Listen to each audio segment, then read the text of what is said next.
Hey folks, Alex McMahon here of Evolve Nutritional Therapy. Today is our third video series on what your metabolism is, how you may have damaged it with fat loss, and then today, which I'm sure is going to be everybody's favorite video, which is how do you repair a broken or damaged metabolism. So let's get right into it. So the very first thing that you're going to need to do is you're going to have to prioritize your health over fat loss for a period of time. If you have a completely diminished libido, if your hormones are all out of whack, if you have no energy throughout the day, and you feel overly stressed, and then on top of that all, you are getting very poor sleep or your sleep is interrupted, getting lean doesn't really matter. You're not in a place of health that will allow you to enjoy life if you have all those things happening. There's also the fact that when you're doing this and you are restoring a lowered metabolic rate, you are going to gain a little bit of body fat. That's not necessarily a bad thing because what it's going to allow you to do is in the future, you'll be able to lose that fat easier. But for right now, you need to focus on improving your hormonal health and also getting your metabolic rate higher. So to do that, you're going to need to focus on your health so that future attempts at getting leaner will be easier and you don't have to take it to such unhealthy extremes as you have. So the second thing to keep in mind is it's going to take time. If you think of this kind of like a hole that's been dug, the deeper that your hole is, the longer time it's going to take to fill that hole back up so that you can stand on top of it.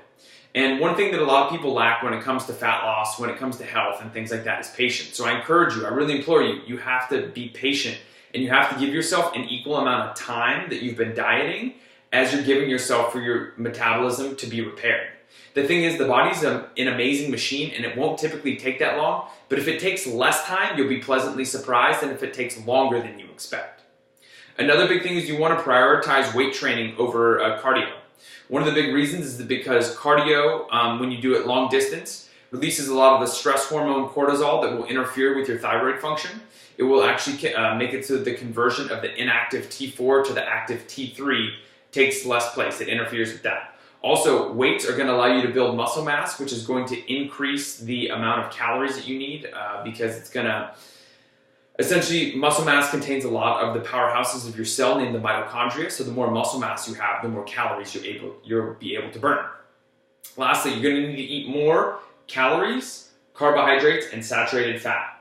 By eating too little for too long, you've sent your body the signal that you are in a time of scarcity and that all the calories that you consume actually need to be hoarded, and it will hold on to your fat stores. So you're going to need to eat more of these right things, of the more calories, we'll get into that in the next video, the right kinds of carbohydrates, and also saturated fat because it is a prothyroid form of fat.